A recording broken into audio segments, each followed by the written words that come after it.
Après cela, il ne reviendra qu'épisodiquement à Dijon pour rendre visite à ses parents qui, sur la fin avec l'âge, finiront par s'installer dans une nouvelle maison au 17 rue Victor Dumay.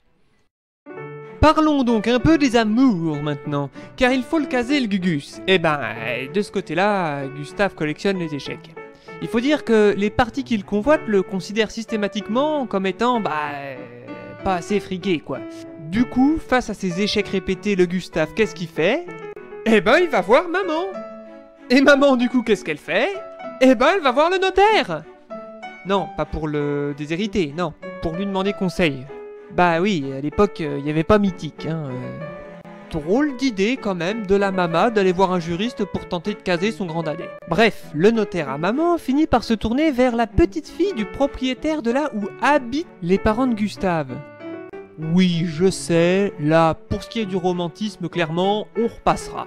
Surtout que pour ce qui sera de leur vie de couple, on pourra noter qu'aucune lettre d'Eiffel ne sera directement adressée à sa femme, ni même qu'aucun sentiment ne transparaîtra dans sa correspondance où il est fait mention de sa femme.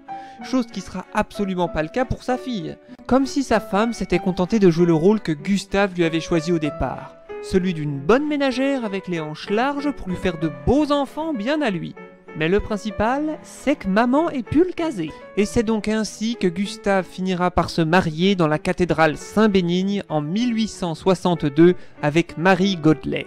Il a 30 ans, elle, 17. Qu'est-ce qu'on dit ? Merci maman. Et là, Gustave, il se rattrape. Ils auront 5 enfants, ce qui a dû quand même un poil fatiguer l'organisme de Marie, qui mourra de la tuberculose à 32 ans en 1877. Ce qui secourra moyennement Gustave, car après tout elle avait rempli sa part du marché, lui faire de beaux enfants. À propos d'enfants justement, le préféré de Gustave est sa fille aînée Claire, qui l'emmènera partout à travers l'Europe après la mort de sa femme. Il faut dire que, à partir de ce moment-là, la carrière d'Eiffel est bien lancée. Travailleur infatigable et habile chef d'entreprise, il bâtit alors les monuments qu'on lui connaît, tout en développant la sécurité au travail, la pré-industrialisation, la livraison en kit, et ce, à travers toute l'Europe. Et aussi à Dijon, où il fit sous-traiter un pont sur le canal, qui fut détruit par les Allemands en 1944. Et pour la petite anecdote, il aurait pu aussi faire les Halles, mais son projet a été jugé trop coûteux. En bon communicant, Gustave s'appuyait aussi sur les premiers médias, avec la presse, la photographie, mais aussi le cinéma. Il faut dire qu'il fut l'un des commanditaires de la société Gaumont, qui aurait pu porter son nom. Puis vint sa plus belle année, 1889, où c'est l'apothéose, voyant au terme d'un rude combat l'érection de la Tour Eiffel. Mais nombre de documentaires et même de pièces de théâtre raconte cette période mieux que moi. Je vous laisserai donc chercher. Gustave est alors sur la voie royale de la réussite et passe un petit coup dans sa ville natale de Dijon où il est acclamé.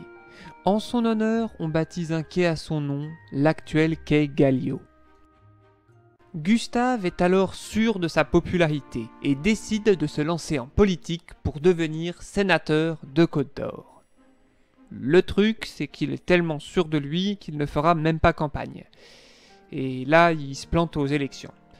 Un échec dont la pilule sera particulièrement difficile à avaler pour notre Gustave, qui le vivra moyennement bien.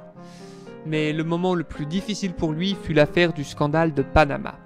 Un projet de percement d'un canal de 77 km en Amérique centrale, permettant d'éviter un léger détour, on va dire, dans lequel Gustave devait se charger de la construction de grandes écluses. Un défi gigantesque. Et les défis techniques, Gustave, il adore ça. Sauf que les conditions financières, comme les risques qu'il prend, sont énormes. Le montant du chantier des écluses est évalué à plus de 20 fois celui de la tour. Tour depuis laquelle il signera le fabuleux contrat du canal de Panama.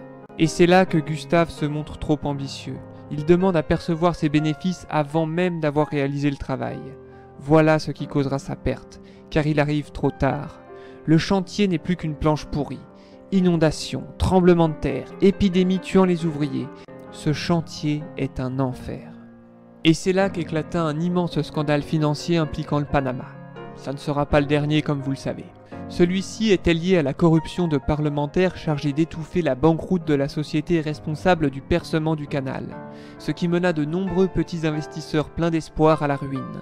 L'opinion voulait que des têtes tombent, et Gustave, bien que n'ayant rien à voir avec ces malversations, se retrouva alors pris dans la tourmente, au point d'être traduit en justice. Il se retire alors de sa société de Levallois-Perret le jour même de l'ouverture de son procès afin de protéger l'entreprise qu'il a créée. Gustave, bien que simple exécutant dans l'affaire, se retrouva alors condamné à 2 ans de prison et 20 000 francs d'amende.